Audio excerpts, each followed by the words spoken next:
Muito bem, pessoal, para terminar essas questões da prova do TRE de Pernambuco, as últimas questões, então, para o cargo de técnico. Então, vamos lá. A questão 15 diz o seguinte: a maioria dos computadores possui adaptadores para a utilização de redes sem fio, ou seja, wireless, sendo eles internos ou com a instalação de algum hardware como dispositivos USB. É claro que você não vai duvidar do enunciado, mas você sabe muito bem que hoje praticamente todos os notebooks já trazem adaptador para rede sem fio. Os desktop ainda não é muito comum, então muitas vezes você compra um adaptador de rede sem fio em formato de pendrive, bem parecido com um pendrive, espeta na porta USB e beleza. Mas a questão é outra. No Windows XP, a existência ou não de adaptadores de rede sem fio pode ser comprovada pela informação encontrada no... Veja, galera, ele só quer saber se tem adaptador ou não. Ele não perguntou como é que faz para conectar uma rede sem fio, para configurar o acesso a uma rede sem fio. Eu quero saber. Comprei um notebook, estou a fim de saber se o notebook tem ou não adaptador sem fio. Ele diz na letra A que isso podia ser feito através do menu iniciar, através da opção definir acesso e padrões do programa. Para começar, galera, definir acesso a padrões do programa é um relativo a software. E para saber se tem um adaptador de rede sem fio, eu estou falando de hardware. Portanto, duas coisas isoladas entre si e a letra A não pode ser o gabarito. Alternativa B, painel de controle, pela opção conexões de rede ou conexões de rede e de internet, porque isso depende da versão que você tenha. Verdade, galera. Ao entrar no painel de controle e clicar em conexões de rede, ele vai listar as conexões de rede existentes. Não quer dizer que eu as esteja utilizando. E aí ele vai mostrar se eu tenho adaptador de rede com fio e se eu tenho adaptador de rede sem fio. Abre parênteses.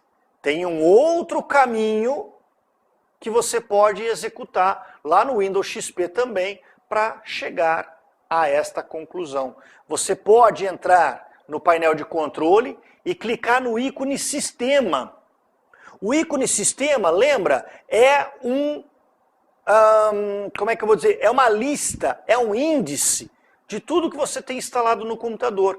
E se você for no gerenciador de hardware, você vai poder observar todos os itens de hardware instalados na máquina e lá você também poderia visualizar se existe ou não o adaptador de rede sem fio. Mas, claro, né, quando nós temos mais de um caminho para chegar numa posição, numa consequência, a banca usa o que quiser. Letra C, vamos eliminar as demais com certeza. Letra C, painel de controle e pela opção, opções de acessibilidade. Opções de acessibilidade, conjunto de recursos para auxílio a pessoas deficientes, tal. O que eu falei para vocês lá no dia da aula, seja lá quando você assistiu? Que a banca vira e mexe, usa esse negócio de opções de acessibilidade para vincular incorretamente acesso à internet, a redes de qualquer natureza. Esquece, nunca. A C já era. Depois ele diz, menu iniciar, pela opção dispositivos de rede e controle de acesso. Muito bonito, só tem como sempre, né? Só tem um pequeno detalhe, não existe. E letra E, menu acessórios, eu queria que alguém me mostrasse o menu acessórios, e pela opção conexão de área e trabalho remota, esquece, nada a ver. Portanto, o gabarito só podia mesmo ser, para essa questão, a alternativa B de bola, meus amigos. E, portanto, encerrando, outra questão do tipo analise, tudo junto. Uma das maneiras de proteção das informações no computador se dá pela utilização de um firewall, que bloqueia ou libera acesso a um computador por meio de uma rede ou internet, dependendo da sua configuração. Olha, galera, em princípio perfeito, afinal de contas, o que é um firewall? É um software ou é um hardware que o administrador da rede usa, para designar as atividades potenciais de cada um dos usuários, portanto, para permitir ou, é claro, bloquear o acesso. Cuidado, muita gente pensa assim, firewall é para bloquear o que não pode. Eu não estou dizendo que essa visão é errada, mas essa visão é incompleta. Afinal de contas, ao bloquear o que não pode, decide-se também a permissibilidade do que pode, evidentemente. Então, galera, vamos para o item 2 dessa questão. E o item 2 diz o seguinte: os vírus de correio eletrônico são anexados às mensagens enviadas e recebidas. Verdade, deixa eu lembrar vocês, não existe vírus na própria mensagem de correio eletrônico. Ou seja, no texto, no conteúdo da mensagem não pode haver vírus. Pode haver, é claro, o vírus presente num arquivo anexado. Até aí tudo bem. Então, os vírus de correio eletrônico são anexados às mensagens enviadas e recebidas. Beleza. O firewall de filtros de pacotes pode verificar o conteúdo de tais mensagens e, portanto, proteger o computador contra ataques desse tipo. Não pode, galera. O firewall é o programa que diz fulano pode ou fulano não pode fazer tal coisa. Se ele pode, entra. Aí tem o tal do antivírus. O antivírus diz, beleza, firewall, o cara pode entrar? Joia. Para aqui, eu vou fazer uma revista de conteúdo. Eu quero ver se você não está entrando com nada prejudicial. E aí o antivírus é que faz esse trabalho. Não é o firewall que checa conteúdo. Não se esqueçam disso, pelo amor de Deus. O item 2, completamente fora da nossa análise. Então, vamos ao 3. Até agora 1 está correto, 2 está errado, 3. Phishing, que é o tal do phishing scam, né, galera?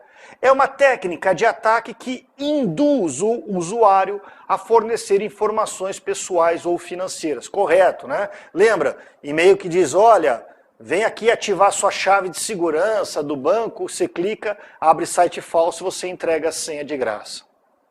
Uma das formas comuns para esse tipo de ataque é o recebimento de mensagens de correio eletrônico de fontes aparentemente confiáveis, mas que, na verdade, dirige o usuário para páginas de internet fraudulentas, como, por exemplo, páginas falsas de banco. É o exemplo que eu acabei de dar aqui, é o exemplo que eu sempre uso durante a aula teórica e, como vocês podem ver, é o exemplo que a própria banca utiliza no seu enunciado. E não é à toa, não é, galera?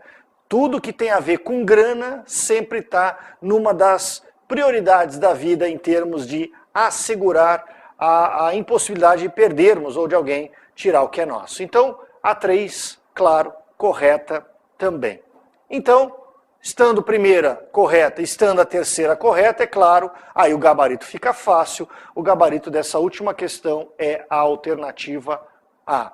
Então, galera, só para terminar, para não perder muito seu tempo, eu peço, observe as 5 questões de analista, observe as 4 questões de técnico, e a única diferença que você vê é essa, 5 para cá, 4 para lá. Mas a dificuldade, mais ou menos a mesma. Você pode ter dado sorte ou azar de numa das duas você conhecer mais ou menos daqueles tópicos que estão sendo solicitados. Mas o nível puro não tem diferença não.